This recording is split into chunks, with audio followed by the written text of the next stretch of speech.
beaucoup de monde avec l'histoire de l'incendie de Notre-Dame, 5 ans après. Face à Philippe de Villiers, ce sont aussi des contes qui plaisent à Jean-Michel Apathy, notamment le conte de Noël.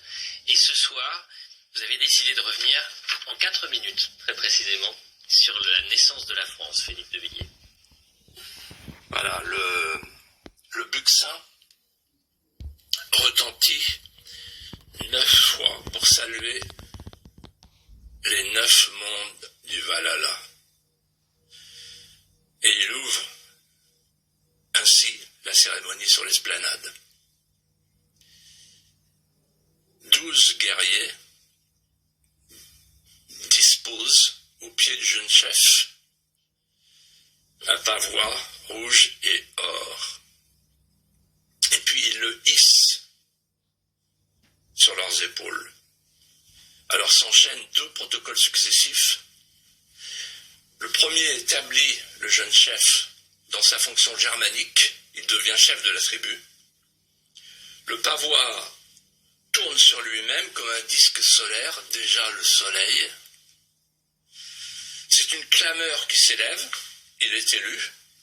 Ainsi se noue le lien entre le jeune roi et son peuple. On lui remet la fameuse lance, la framée royale, le sceptre des Francs. Il le brandit au-dessus de lui-même, comme pour prendre à bras-le-corps son royaume. Il est Rex Francorum. Et puis le deuxième protocole va suivre, c'est la remise de la chlamyde rouge, qui le désigne comme dignitaire romain, rector provincieux. En ce temps-là, les barbares sont partout.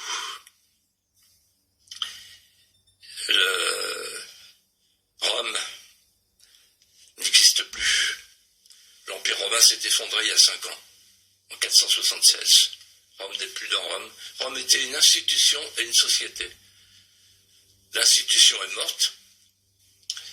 Qui va sauver la société? Comment prolonger la vie de la romanité? Avec leur mosaïque d'états barbares, les Goths guettent leur proie. Ils sont tout puissants. Ils rêvent que la Gothia vienne chasser la Romagna. Nous sommes à l'instant où le destin hésite. Barbarisation des Romains ou romanisation des barbares. Et voici que avance sur le pavois le jeune chef barbare, adepte du culte de Wotan, Clovis. Il a 15 ans. C'est un conquérant. Mais chose inouïe, le conquérant se laisse conquérir par sa conquête.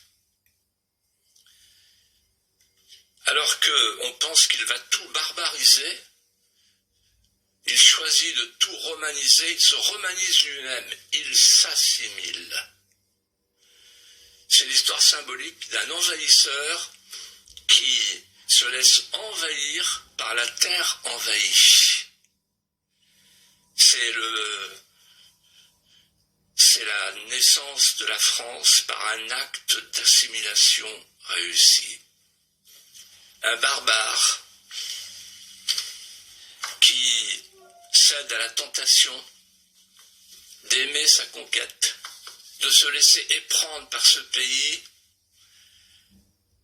qu'il accueille, par ce pays fort et fier de sa lignée, de ses trésors, ce pays qu'on appellera plus tard France, mère des arts, des armes et des lois.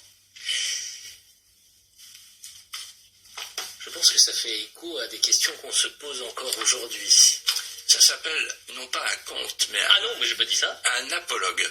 Mais vous avez bien fait de le préciser. Et l'apologue est une manière pédagogique de parler aux Français d'aujourd'hui de leur grande histoire. pour qu'ils en soient chaque jour encore plus fiers.